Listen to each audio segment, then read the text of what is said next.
Queridos irmãos, queridas irmãs, hoje celebramos o dia da apresentação. Hoje é a véspera do dia de amanhã, que será a apresentação de Nosso Senhor ao templo.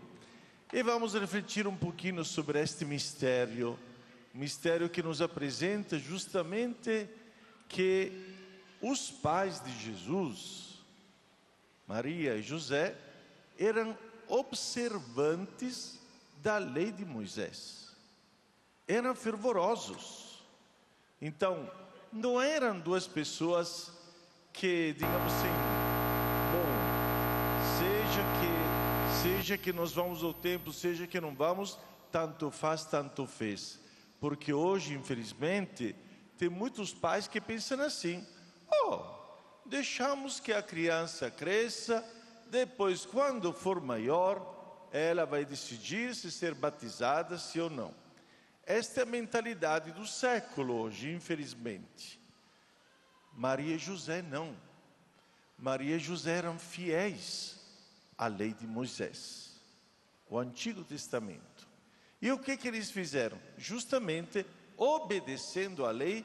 E este negócio de obedecer à lei está repetido várias vezes no Evangelho de hoje.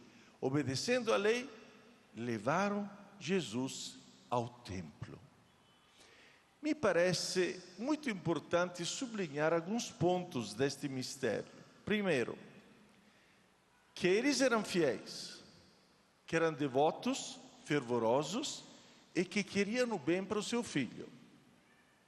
Segundo, teve alguém lá no templo que percebeu que Maria e José não eram duas pessoas comuns, que perceberam que Maria e José estavam carregando o Salvador. Vocês imaginem o templo de Jerusalém, aquela confusão de gente que ia, que voltava, alguns faziam seus sacrifícios, outros estavam voltando. Vocês lembram daquela passagem de Jesus, que a uma certa altura amarra um chicote, prepara um chicote e derruba todas as mesas dos vendedores do templo? Vocês lembram? No meio desta confusão, tem este casal, que quase passa inobservado, mas eles estavam carregando o dono do mundo, estavam carregando o Salvador. Ninguém se apercebeu, somente quem estava na espera, somente quem estava esperando, somente quem tinha esperar, vem de esperança. Aliás, esperança vem de esperar. Somente alguém que estava com uma grande esperança, porque estava por dentro das leituras do Antigo Testamento, livro de Miqueias, que acabamos de escutar agora. O profeta dizia: Deus enviará o seu filho. Então, vocês imaginem um homem que estava ao serviço do templo e que estava esperando, muita esperança. Deus decepcionou Simeão, sim ou não? Hein? Não. Porque tem aquela música, né? Musicista, que as promessas de Deus. Eu creio nas promessas de Deus. Eu creio nas promessas de Deus. Eu creio nas promessas do meu Senhor. Eu creio nas promessas de Deus. Eu creio nas promessas de Deus. Eu creio nas promessas. Se sou fiel no pouco, juntos. Se sou fiel no pouco, Ele me confiará mais. Se sou fiel no pouco,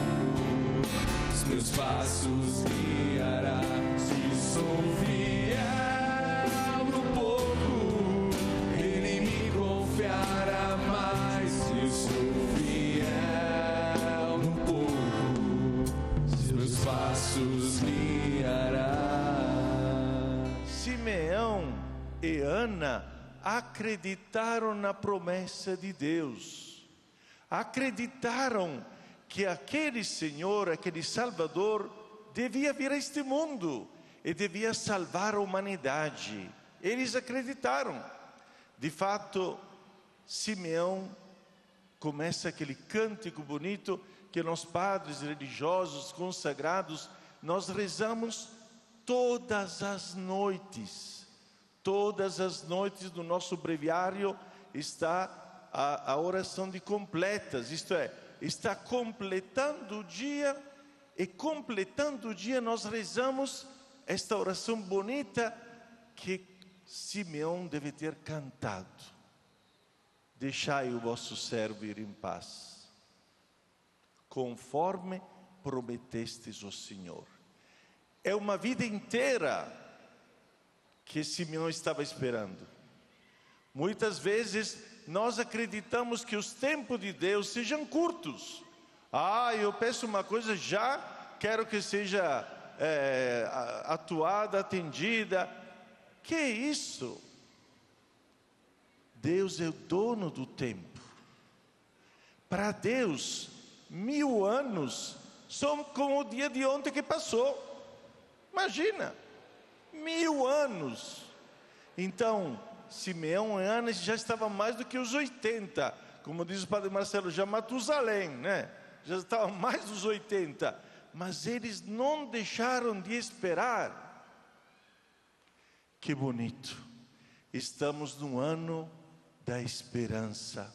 O Papa insiste muito sobre este tema, peregrinos da esperança. Por isso que na abertura de todas as igrejas jubilares deve ter uma procissão, deve ter uma caminhada, porque para receber a esperança, para guardar a esperança, temos que caminhar.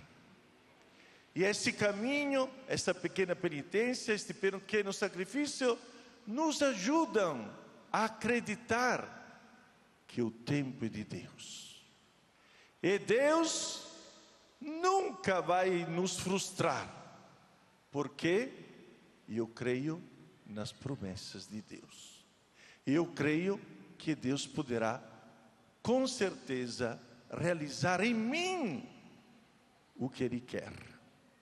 Quem acredita aqui nas promessas de Deus, diga eu. Amém. Mas não terminei ainda, viu? Calma. Já vou para frente. Mais uma coisinha queria colocar.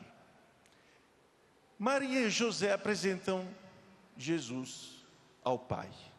No templo. Tem toda uma questão que poderia ser aqui colocada, mas não temos muito tempo, infelizmente. Mas isso me fez fazer uma reflexão. Os nossos filhos não são nossos. Mas eu dei a luz. O pai diz, eu participei. Agora, como é que não é meu? Não. Os nossos filhos são de Deus. E muitas vezes nós esquecemos isso. É ou não é? É ou não é? Que pena. Tem certos pais que pensam de ter o possesso em cima dos seus filhos. Que pensam de possuir os seus filhos. Que pensa que os filhos sejam que nem os robôs que hoje existem nas várias universidades, tudo robótica para cá, robótica para lá. Então, aperta um botão e o filho tem que fazer aquilo que o pai manda, aquilo que a mãe manda. Logicamente, eu não estou falando de criança, porque ali seria uma tragédia se os pais não ensinassem aos seus filhos. Mas eu digo depois. Nós pensamos que os filhos têm que continuar tudo aquilo que nós fizemos.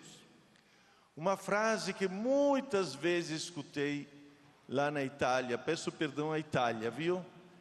Sobretudo aqueles pais que passaram pela guerra. Eu não quero que meu filho passe por aquilo que eu passei.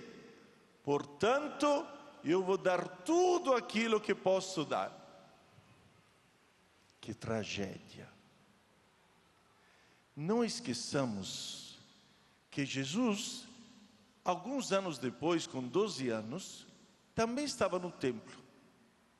Estava com os doutores da lei, diz sempre São Lucas. Mas os pais estavam desesperados, porque José pensava que Jesus estivesse com Maria. Maria pensava que Jesus estivesse com José.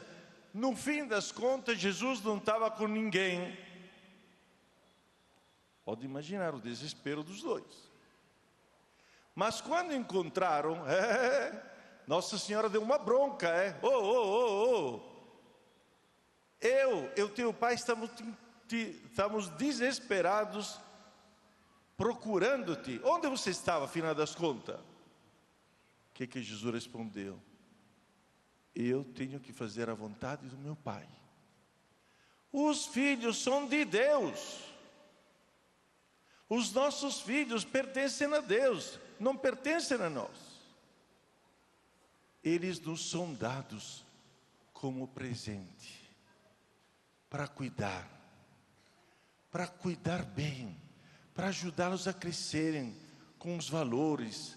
E quando o Padre Marcelo chama aqui a presença das crianças, eu fico encantado ver quantas crianças vêm na igreja, vêm no santuário. Esse é o caminho, porque os pais estão correspondendo à vontade de Deus, porque Deus quer que eles estejam aqui, porque Deus quer que as crianças apreendam desde cedo a estar no templo como Jesus, desde cedo. Mas a uma certa altura nós temos que respeitar a vontade de Deus sobre cada um deles. E aqui vem uma palavra de esperança, já que estamos no templo do Ano Santo da Esperança. Pais, não desanimem se a uma certa altura os seus filhos não querem mais vir à igreja. Se a uma certa altura os seus filhos decidirem outros caminhos, o que vocês semearem ficará para sempre. A semente que vocês lançaram, a semente que vocês colocaram no coração dos seus filhos, não vai sumir, porque é uma semente que antes ou depois brotará. Quantos belos testemunhos que nós temos neste sentido. Gente que perdeu até a fé. Meu filho não vai mais na igreja, meu filho me abandonou, e não sei o que, não sei o que. Depois, de repente, a oração traz eles de volta. Aqui vem um exemplo que muitas vezes escutamos de uma mãe que rezou 33 anos pelo próprio filho. 30 e poucos anos pelo próprio filho. Santa Mônica chorou, fez jejuns, ofereceu sacrifícios a Deus pela conversão de seu filho. E este filho, que um dia entrou no templo para ser batizado, voltou. Aliás, Agostinho foi batizado depois, mais tarde, mas eu digo, no geral, aquele filho que um dia entrou no templo para receber o batismo, voltará, como voltou Santo Agostinho, e se tornou um dos santos maiores da igreja, que até hoje nós lembramos. Então, não percamos a esperança. Como Simeão, como Ana, que em idade avançada viram chegar a salvação de Deus, também você, pai, você, mãe, não desespere, não perca a esperança, porque os seus filhos um dia voltarão no templo. Amém.